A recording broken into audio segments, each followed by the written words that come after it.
Oui, si, c'est un travail qui se prête très très bien au groupe aussi. Hein. Euh, Travail individuel, travail de groupe sont complémentaires. Il est évident que la situation de groupe va beaucoup stimuler les interactions entre les personnes et d'autre part créer un contexte très propice aux expérimentations. C'est-à-dire que dans un groupe, on ne peut pas rester simplement en cercle à se parler. Il est important de pouvoir organiser en quelque sorte de ce qu'on appelle des expérientiels qui vont permettre donc de s'impliquer mutuellement, par exemple dans du travail corporel, par exemple dans du travail de scénographie, on va faire du psychodrame, par exemple dans des travails de rêve éveillé, etc. Et la mise en œuvre de ces expérientiels et le partage, bien évidemment, est très enrichissant. Parce que les personnes découvrent, parfois avec surprise, que ce qu'elles pensaient être finalement une souffrance individuelle, voire honteuse, regardée avec beaucoup comment dire, de culpabilité, parfois de mépris pour soi-même, et bien qu'au fond la douleur existentielle est quelque chose de tout à fait partagé, universel. Et donc le groupe de ce point de vue-là, pour certaines personnes, est une indication même incontournable. D'autre part, Marc insistait beaucoup sur la question de la connexion organique. Donc effectivement, c'est-à-dire cette capacité de mobiliser quelque chose vraiment qui prend racine dans une inscription corporelle. Et il est vrai que le groupe, de ce point de vue-là, stimule beaucoup le partage d'affect, des rencontres où il y a une résonance émotionnelle, où il y a une résonance affective.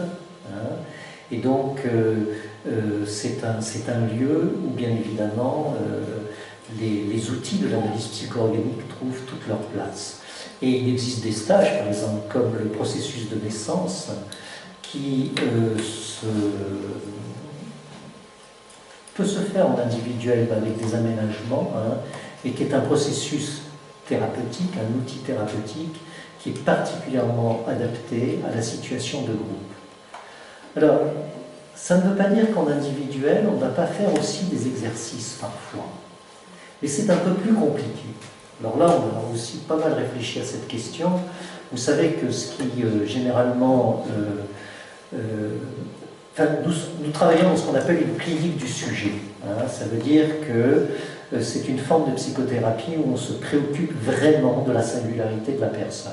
C'est-à-dire qu'on n'est pas là pour questionner, pour donner des conseils. On n'est pas là avec un protocole en demandant à la personne d'aborder tel sujet, tel autre sujet.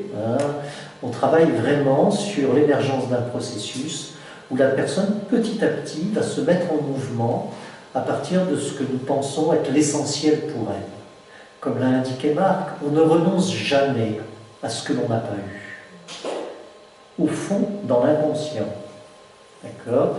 Eh bien, même si on peut avoir une part de désespérance, derrière la désespérance, il y a toujours l'attente. Et ça, c'est le moteur de la psychothérapie. C'est-à-dire que ce qu'on appelle en analyse psychorganique le non réalisé,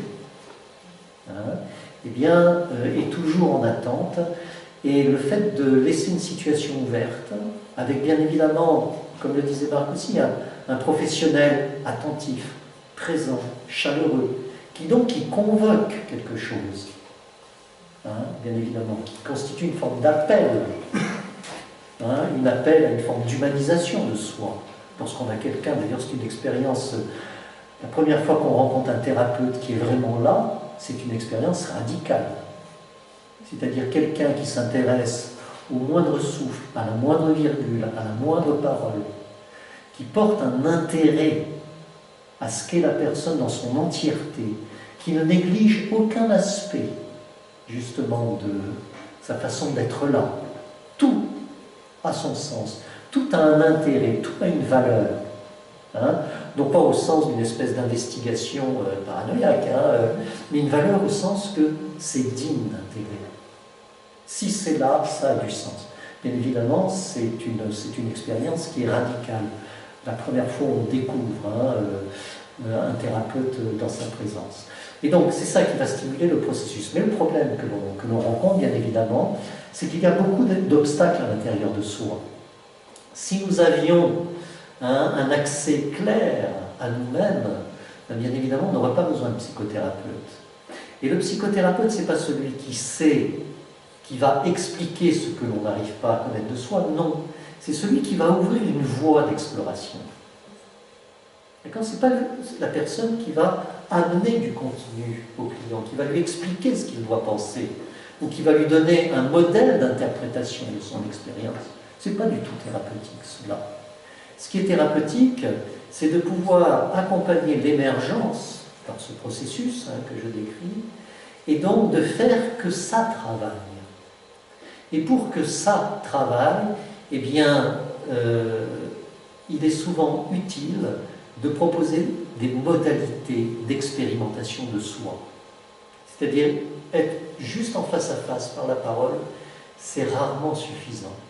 Et donc, en fonction, justement, des capacités de la personne à élaborer, à parler, à s'engager, suivant aussi le type de problématique. Est-ce que la personne est beaucoup dans la tête, dans le concept, comme disait là?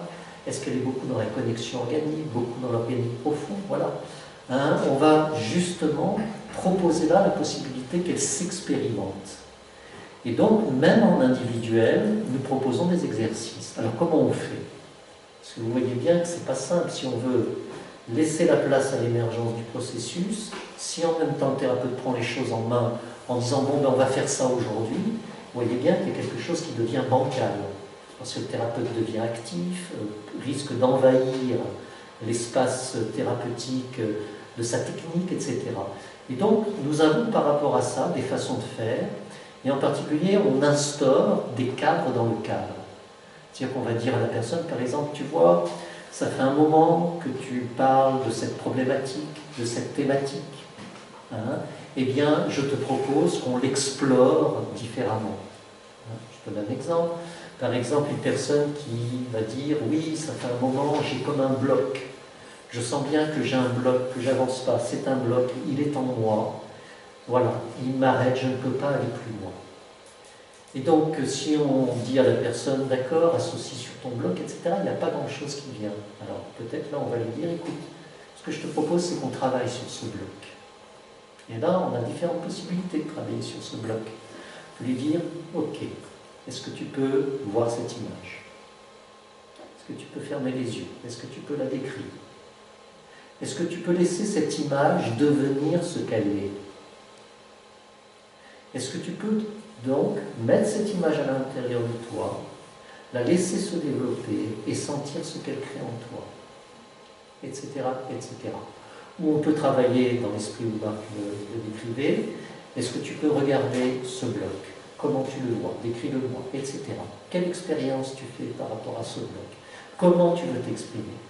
Donc on va proposer, si vous voulez, ce type d'expérimentation, parfois des outils plus structurés, qui fait que oui, l'analyse psycho-organique se pratique et en individuel et en groupe.